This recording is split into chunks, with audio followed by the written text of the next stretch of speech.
Hello बच्चों, आज हम बात करने वाले हैं lesson number 13 class 10th surface area and volume. Surface area and volume. जैसे कि हम सब जानते हैं, इस चैप्टर को पढ़ने से पहले हमें फार्मूले जो हैं उनके बारे में पता होना चाहिए। तो हम एक एक करके सबसे पहले फार्मूलों को पढ़ते हैं। सबसे पहला फार्मूला जो है वो है इसमें क्यूब का। क्यूब का जो स्ट्रक्चर है वो कुछ इस तरीके का स्ट्रक्चर होता है, और क्यूब जो है वो एक 3D शेप स्ट्रक्चर होता है ना। जैसे अगर हम कहें तो स्क्वायर और क्यूब जो है उसमें अंतर क्या होता है ना। स्क्वायर को केवल हम बना सकते हैं, जबकि क्यूब जो है उसे हम हाथ में उठा सकते हैं। स्क्वायर जो है उसे हम हाथ में नहीं उठा सकते हैं, और क्यूब जो है उसे हम हाथ में उठा सकते हैं, और उसकी 6 सतह होती हैं। सतह का मतलब सरफेस, ठीक है। तो इसकी टोटल लिखना चाहें तो हम लिख भी सकते हैं, इसकी टोटल सरफेस जो हैं वो 6 होते हैं। अगर हम एज की बात करें यानी कि किनारों की बात करें तो इसके टोटल किनारे जो हैं वो 12 किनारे होते हैं, ठीक है। तो इसका हम सबसे पहला फार्मूला पढ़ते हैं। सबसे पहला फार्मूला जो है वो है total surface area of cube. जब भी टोटल सरफेस एरिया की बात करता है क्यूब में, तो हम कह सकते हैं कि हमें 6 साइड का फार्मूला जो है वो पुट करना होता है, यानी कि इसकी 6 साइड जो है उसका एरिया जो है वो फाइंड आउट करना होता है। तो 6 साइड का फार्मूला जो है 6a², ठीक है। ए हम यहाँ पर मान रहे हैं कि ये साइड है, ठीक है। जैसे मान लो अगर हम इसकी बात करें तो ये, ठीक है, इसको हमने मान लिया है कि ये ए है, ये चीज़। अब 6a² जो है इसका टोटल सरफेस एरिया होता है, ठीक है। अगर मान लो हमारे पास कोई एक क्यूब है, और अगर हम उस पर 6 के 6 सतह पर पेंट करना चाहें, ठीक है, तो हम total surface area of cube जो है वो लगा सकते हैं। जबकि सपोज करो कि आपके पास एक कमरा है, और उस कमरे में आपको पेंट करना है, तो आप कितनी दीवारों पर या कितनी सतह पर उसमें पेंट करोगे। तो पेंट करेंगे हम 5 सतह पर, क्योंकि ज़मीन पर हम पेंट नहीं करते हैं। तब हम फॉर्मूला किस तरीके का लगाते हैं, तब हम लिख सकते हैं कि surface area of cube, bracket में भी लिखना चाहो तो लिख सकते हैं 5 साइड। तब हमारे पास फॉर्मूला जो है वो हो जाएगा 5a²। अगर सपोज करो आपको सीलिंग पर यानी कि छत पर कोई और सा पेंट करना है, और आप 4 दीवारों पर ही पेंट करना चाहते हो, यानी कि 4 साइड निकालना चाहते हो, तब हम उसे बोलते हैं lateral surface area. Lateral surface area, या फिर हम बोल सकते हैं जब भी लेटरल सरफेस एरिया की बात करते हैं तो 4 साइड की ही बात करते हैं। तो उसका फॉर्मूला होता है 4a²।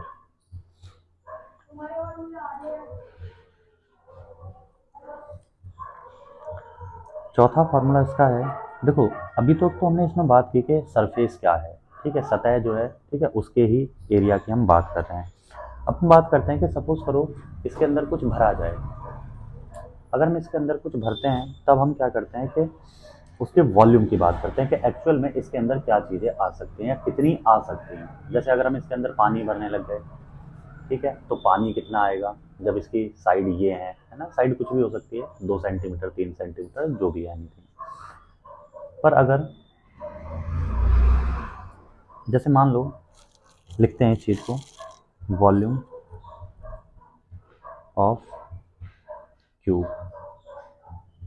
वॉल्यूम ऑफ क्यूब जो है अगर हम साइड की मल्टीप्लाई 3 बार करते हैं, यानी कि साइड की क्यूब, ठीक है। चाहो तो आप ऐसे भी लिख सकते हो कि साइड की ही मल्टीप्लाई हमें क्या करनी है, 3 बार करनी है।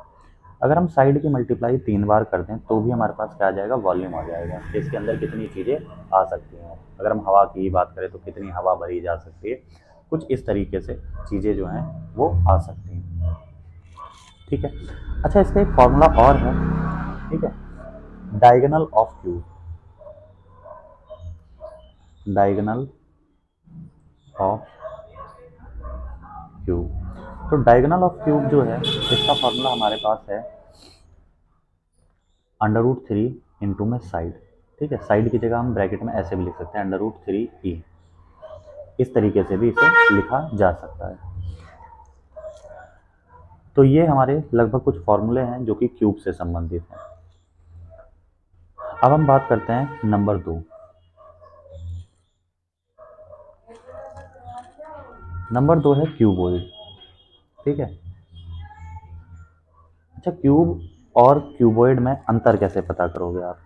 देखो, क्यूब में सारी के सारी साइड्स जो हैं वो इक्वल होती हैं, जबकि क्यूबॉइड की अगर हम बात करें तो क्यूबॉइड में लेंथ ब्रेथ हाइट जो है वो दी हुई होती है। ठीक है, उसमें सभी साइड्स जो हैं वो इक्वल नहीं होती हैं। जैसे आपके घरों में जो कमरे होंगे, है ना, हालांकि वो क्यूब भी हो सकते हैं और क्यूबॉइड भी हो सकते हैं, पर अधिकतर हम ये मान के चलते हैं कि कमरे जो हैं वो क्यूबॉइड शेप के होते हैं, सभी दीवारें एग्जैक्ट नहीं हो सकती। इसमें एक लेंथ दी जाएगी और एक ब्रेथ दी जाएगी और एक हाइट दी जाएगी। तो लिख लेते हैं यहाँ पर, एक लेंथ दी गई है और एक ब्रेथ दी गई है और एक हाइट दी गई है। ठीक है, तो इसमें भी हम लगभग 4 फार्मूले तो इसमें भी पढ़ने हैं हमें। तो पहला फार्मूला, पहले फार्मूले की अगर हम बात करें तो पहला फार्मूला इसका भी वही है कि total surface area, total surface area of cuboid.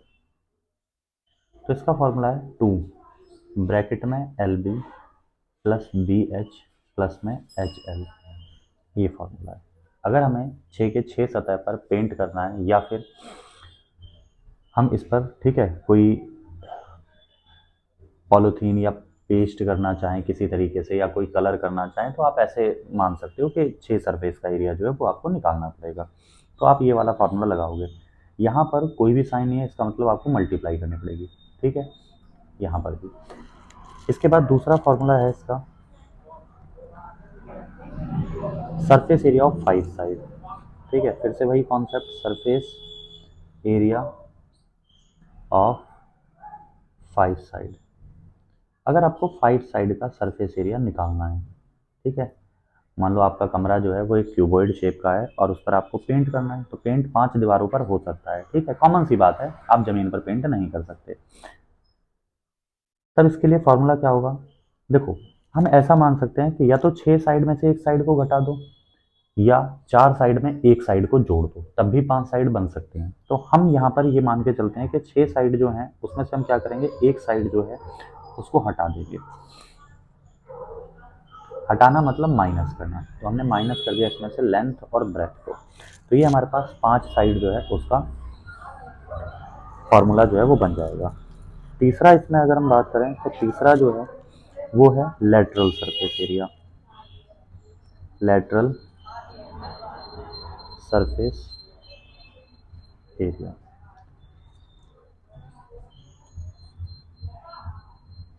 जब भी लेटरल सरफेस एरिया की बात करता है तो हमें ये समझ जाना चाहिए कि हमें 4 साइड का सरफेस एरिया जो है वो निकालना है। 4 साइड का सरफेस एरिया निकालने का तरीका यह है 2L प्लस बी इंटू में एच, ये फार्मूला होता है। इससे हम क्या कर सकते हैं, 4 सतह जो है या फिर 4 दीवार जो है उस पर क्या कर सकते हैं, पेंट कर सकते हैं।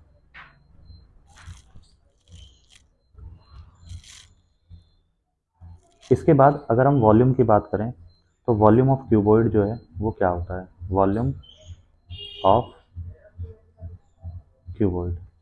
तो वॉल्यूम ऑफ क्यूबॉइड जो है वो बहुत सिंपल फार्मूला है, लेंथ इंटू में ब्रेथ इंटू में हाइट।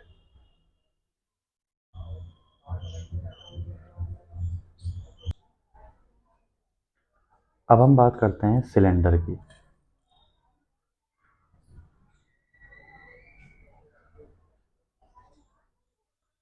देखो सिलेंडर की अगर हम बात करें तो आप ऐसे समझ सकते हो कि ये जो घरेलू सिलेंडर है उसकी बात नहीं कर रहे हैं हम। ठीक है, सिलेंडर में आप ऐसे मान सकते हो कि आपके घर में जो वाइट कलर के पाइप लगे हुए हैं, है ना, जैसे पानी आता है, तो आप उसे देखते हो कि अगर आप थोड़ा सा हिस्सा उसका ले लो तो उसे आप देख सकते हो कि वो एक सिलेंडर की शेप का होता है। या फिर आप ऐसे मान के चलो कि आप जो पेप्सी की कैन देखते हो, है ना, वो भी एक सिलेंडर के शेप की होती है। ठीक है, तो सिलेंडर का जो स्ट्रक्चर है वो कुछ इस तरीके का दिखाई देता है आपको। ठीक है, ये अब देखो सिलेंडर जो है वो दो तरीके का होगा। ठीक है, हालांकि दिखाई एक तरीके का देगा, बट हम किताबों के हिसाब से दो तरीके का पढ़ेंगे। एक तो होगा जैसे पाइप वाला स्ट्रक्चर है, तो पाइप वाला जो स्ट्रक्चर है वो दोनों तरफ से खुला हुआ होता है। ठीक है, उसमें अगर हम ढक्कन की बात करें तो कोई भी ढक्कन नहीं लगा रहता। पर अगर हम कैन की बात करें, जो पेप्सी की कैन आती है, ठीक है, उसकी अगर हम बात करें तो उसमें क्या होता है कि ऊपर नीचे से वो पूरी तरीके से ढका होता है, यानी कि उसमें जो है वो ढक्कन लगे होते हैं। ढक्कन लगना मतलब क्या है कि इसमें एक तो यहाँ पर सर्कल ऐड हुआ है और एक ही सर्कल जो है वो यहाँ पर ऐड हुआ है, यानी कि एक सर्कल यहाँ पर और एक सर्कल यहाँ पर। अगर ढक्कन लगे हुए हैं तो दो सर्कल जो हैं वो क्या होंगे, इसमें ऐड हो जाएंगे। अब देखो इसके जो हैं फॉर्मूले क्या होंगे। सबसे पहला जो फॉर्मूला है वो है curve surface area. Curved surface area of cylinder. तो इसका कर्व सरफेस एरिया का फॉर्मूला ये है कि 2 पाई आर एच। अब देखो आर समझो, आर क्या होता है। सपोज करो हमारे पास एक सर्कल है,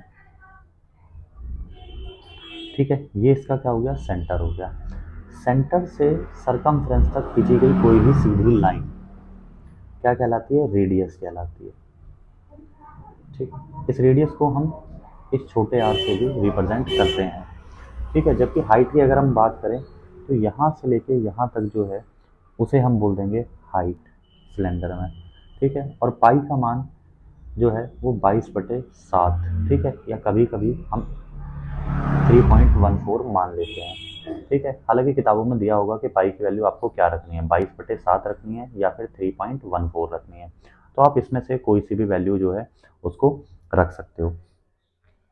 इसके बाद दूसरा फॉर्मूला जो है, तो कर्व सरफेस एरिया जब आपको निकालना है, इसका कर्व सरफेस एरिया का मतलब ये है कि सपोज करो आपके पास जो पाइप की अभी मैंने बात की थी, ठीक है, उस पाइप पर आपको कलर करना है, तो कलर कहाँ करोगे, आप बाहर की साइड करोगे। ठीक है, तो बाहर की साइड कलर करने का मतलब ये है कि आप उसका कर्व सरफेस एरिया जो है वो निकालोगे। जबकि अगर हम टोटल सरफेस एरिया की बात करें तो total surface area of cylinder, तो इसका टोटल सरफेस एरिया ये है कि इसमें जो ढक्कन होंगे वो क्या होंगे, जुड़ जाएंगे। अब देखो ढक्कन जो है यानी कि ये जो ऊपर सर्कल है ना, इस सर्कल का एरिया होता है पाई आर स्क्वायर। इसी तरीके से इस वाले सर्कल के लिए अगर हम बात करें तो पाई आर स्क्वायर ये होता है। तो यहाँ पर 2 पाई आर स्क्वायर जुड़ जाएंगे, एक पाई आर स्क्वायर ये और एक पाई आर स्क्वायर ये। अब देखो हम इतना बड़ा फार्मूला नहीं लगा सकते वहाँ पर। जब हम इतना बड़ा फार्मूला नहीं लगा सकते तो हमारे पास इसके लिए एक फार्मूला है और वो है 2 pi R H plus pi R square मिल के हो जाते हैं 2 pi R square, 2 pi R square. अब देखो इसमें कॉमन क्या क्या है, एक तो 2 कॉमन है, एक पाई कॉमन है और एक आर कॉमन है। तो हम क्या करते हैं कि 2 पाई और आर को बाहर निकाल लेते हैं और अंदर जो है वो बचेगा एच प्लस में। अब देखो यहाँ पर आर कितने थे, दो थे, एक तो बाहर ही चला गया तो बचा कितना, एक आर। तो हमारे पास ये फॉर्मूला बनता है, यानी कि अगर हमें टोटल निकालना है तो हम ये वाला फॉर्मूला जो है वो पुट करेंगे। ठीक है, ये चीज़ ध्यान रखना। अगर आप ऐसे भी मान सकते हो कि अगर आपको एक ही, ठीक है, ढक्कन लगाना है, सपोज करो एक पेंटेक है, पेंटेक में क्या होता है, एक नीचे तो सर्कल लगा होता है पर ऊपर की साइड जो सर्कल है वो पुट नहीं होता। तब आप क्या करोगे, इसके अंदर से इसको हटा दोगे। ठीक है, तो आपके पास ये फॉर्मूला जो है वो बन जाएगा। इसके बाद इसका जो तीसरा फॉर्मूला है, तीसरा है वॉल्यूम का। ठीक है, कि वॉल्यूम ऑफ सिलेंडर। तो वॉल्यूम ऑफ सिलेंडर जो है उसका फॉर्मूला है पाई रेडियस का स्क्वायर और एच। ठीक है, इसे आप ऐसे भी समझ सकते हो कि यदि आप सर्कल, जो उसमें ढक्कन लगा हुआ है, यदि आप सर्कल के एरिया की मल्टीप्लाई हाइट के साथ कर दो, तब भी क्या होता है कि सिलेंडर का वॉल्यूम जो है वो आ जाएगा। ठीक है, तो ये तीन फॉर्मूले जो हैं वो आपको इसमें याद रखने हैं। अब हम कोण की बात करते हैं।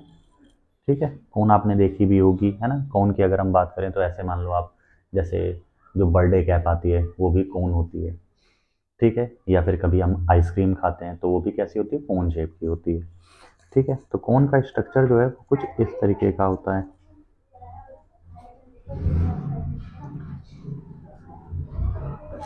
अब कोण में हमें समझने वाली बात यह है कि यहाँ से यहाँ तक ये कहलाता है रेडियस। ठीक है, देखो इसमें भी एक ढक्कन लगा हुआ है, यानी कि एक सर्कल जो है वो नीचे ऐड है। यहाँ से यहाँ तक एक्चुअल जो होती है इसको बोलते हैं हाइट, और ये जो है ये भी हाइट ही होती है, पर इसको तिरछी हाइट बोलते हैं। तिरछी हाइट मतलब एल से रिप्रेजेंट करते हैं, और इसको बोलते हैं स्लैंट हाइट। Slant height. ठीक है, तो इसमें भी हमारे पास तीन ही फॉर्मूले होंगे। जैसे पहला फॉर्मूला ये है curve surface area of cone. ठीक है, यहाँ पर हम इसको लिख भी लेते हैं कि ये हमारे पास क्या है, एक कोन है। तो curve surface area of cone, इसका फॉर्मूला ये होता है हमारे पास कि पाई और इसकी जो रेडियस है और स्लैंट हाइट जो है उसकी मल्टीप्लाई कर दें, यानी कि फॉर्मूला क्या बन गया, पाई आर एल। ठीक है, तो अगर हम ये कर दें तो हमारे पास कर्व सरफेस एरिया जो है वो आ जाएगा। कर्व सरफेस एरिया का मतलब ये है कि केवल आप इसके सतह की बात कर रहे हो, जो ये ढक्कन है इसकी बात नहीं कर रहे। यानी कि अगर मैं इसका एक और बना के दिखाऊं तो आप ऐसे मान के चलो, इसमें तो नीचे की साइड जो है वो ढक्कन ऐड नहीं है, यानी कि सर्कल ऐड नहीं है। पर अगर हम एक और बनाएं तो उसमें नीचे की तरफ जो है वो ढक्कन ऐड है, यानी कि ये बंद है, ऐसे मान लो। ठीक है, ये चीज़ है, तो इस तरीके का बनेगा। अब हम बात करते हैं इसके टोटल की। ठीक है,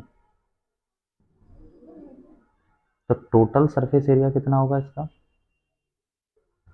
टोटल सरफेस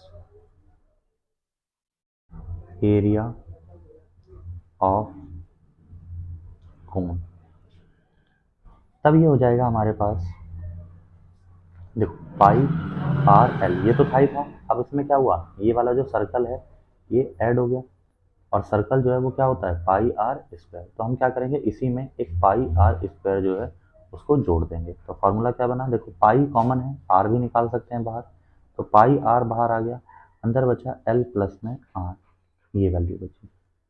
ठीक है, तो ये हमारे पास इसका फॉर्मूला बन जाता है। तीसरा इसमें फॉर्मूला है वॉल्यूम ऑफ कोन।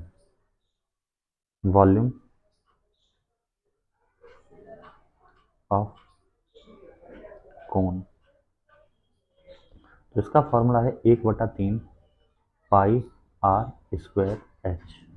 ठीक है, यानी कि हम कह सकते हैं जो हमारे पास वॉल्यूम ऑफ सिलेंडर था, यदि अगर हम इसका 1/3 कर देते हैं, ठीक है, तो यहाँ पर ये आप देख सकते हो कि ये जो है वो कोन का वॉल्यूम जो है वो बन जाता है। ठीक है, इसके बाद अब हम करते हैं स्पेयर।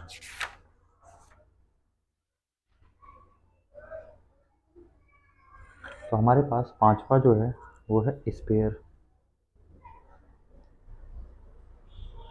अच्छा, अगर आपसे पूछा जाए कि स्पेयर, चलो स्पेयर ना लेके हम ऐसा करते हैं, लड्डू और एक बैंगल ले लो आप। ठीक है, तो लड्डू और बैंगल में अंतर क्या है, तो हम कह सकते हैं कि लड्डू और बैंगल में अंतर जो है, देखो बैंगल जो है अगर हम ऐसे मान के चलते तो एक सर्कल शेप दिखाई देती है, हालांकि सर्कल नहीं होता पर हम मान सकते हैं कि सर्कल शेप दिखाई देती है। ठीक है, जबकि लड्डू जो है वो एक 3D शेप है, उसको हाथ में उठाया जा सकता है। जबकि सर्कल जो है एक 2D शेप है, उसे केवल बनाया जा सकता है किसी पेज पर, हाथ में नहीं उठा सकते। अगर आप किसी सर्कल को हाथ में उठा लेते हो तो फिर वो सर्कल रहता ही नहीं है, एक्चुअल में कहीं ना कहीं उसमें हाइट जुड़ जाती है, और जहाँ हाइट जुड़ गई तो वो क्या बन जाएगा, एक सिलेंडर बन जाएगा। ठीक है, तो इस वजह से स्फीयर जो है वो एक 3D शेप है। ठीक है, तो आप इसे सर्कल के साथ कंपेयर नहीं कर सकते। इसका स्ट्रक्चर जो है वो कुछ इस तरीके का बनाते हैं हम, ये सेंटर और इस तरीके से, ये जो है इसे बोल देते हैं हम रेडियस। ठीक है, तो इसमें भी हम देखते हैं, इसमें हालांकि फार्मूले जो हैं वो आपको दो ही पढ़ने पड़ेंगे। एक तो है इसका सरफेस एरिया बोल सकते हो आप उसे, या फिर टोटल सरफेस एरिया बोल सकते हो। तो total surface area of sphere,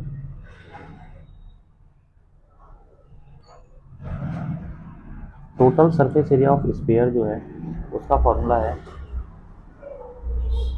4 pi r square. ये फार्मूला है, यानी कि 4 पाई और आर की आप क्या करोगे, दो बार मल्टीप्लाई कर दोगे तो आपको फॉर्मूला जो है वो पता चल जाएगा इसका। इसके बाद ये पहला फार्मूला, दूसरा इसका है वॉल्यूम ऑफ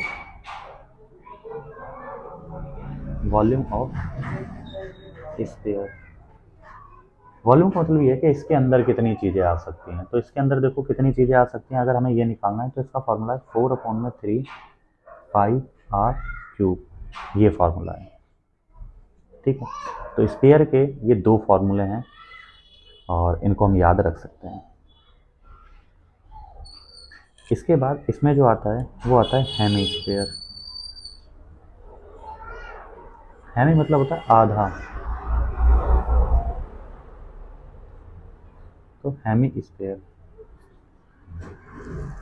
हेमिस्फीयर जो है आप ऐसे मान सकते हो कि आपने कटोरी देखी होगी घर में, है ना, कटोरी जो है वो कुछ हेमिस्फीयर शेप की होती है। इसे हम मान सकते हैं कि ये क्या है, रेडियस है यहाँ से यहाँ तक। ठीक, तो इसके फार्मूलों की अगर हम बात करें तो पहला फार्मूला जो है इसका कर्व। ठीक है, यानी कि curved surface area, curved surface area of hemisphere. तो इसका फार्मूला जो है वो है 2 पाई r स्क्वायर। देखो इसमें भी दो तरीके से हम इसे समझ सकते हैं। ठीक है, पहले तो हमने ये देखा कि इसमें तो कोई ढक्कन जो है वो नहीं दिखाई दे रहा, पर इसमें अगर हम देखें तो ये जो है एक ढक्कन लगा हुआ इसमें है। ठीक है, ये बात को ध्यान रख सकते हो। दूसरा जो है इसमें है टोटल सरफेस एरिया, यानी कि जिसमें ढक्कन लगा होगा उसे हम बोल देंगे कि वो क्या है, टोटल सरफेस एरिया है। तो total surface area of hemisphere, hemisphere.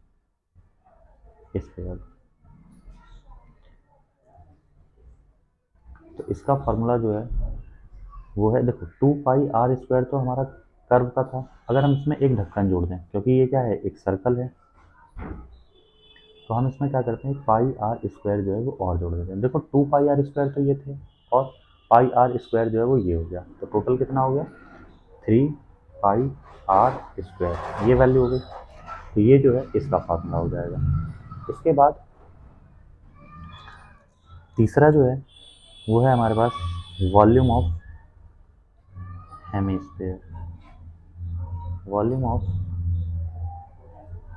Hemisphere. Volume of hemisphere जो है वो होता है 2/3 पाई r क्यूब। जैसे यहाँ पर ये पूरा था, इस वजह से क्या था, 4 था, जबकि यहाँ पर ये आधा है, इस वजह से क्या हो गया, 2। अगर हम सरफेस एरिया की बात करें तो यहाँ भी आप देख सकते हो कि ये 4 था, जबकि यहाँ पर ये क्या है, 2 पाई r स्क्वायर है।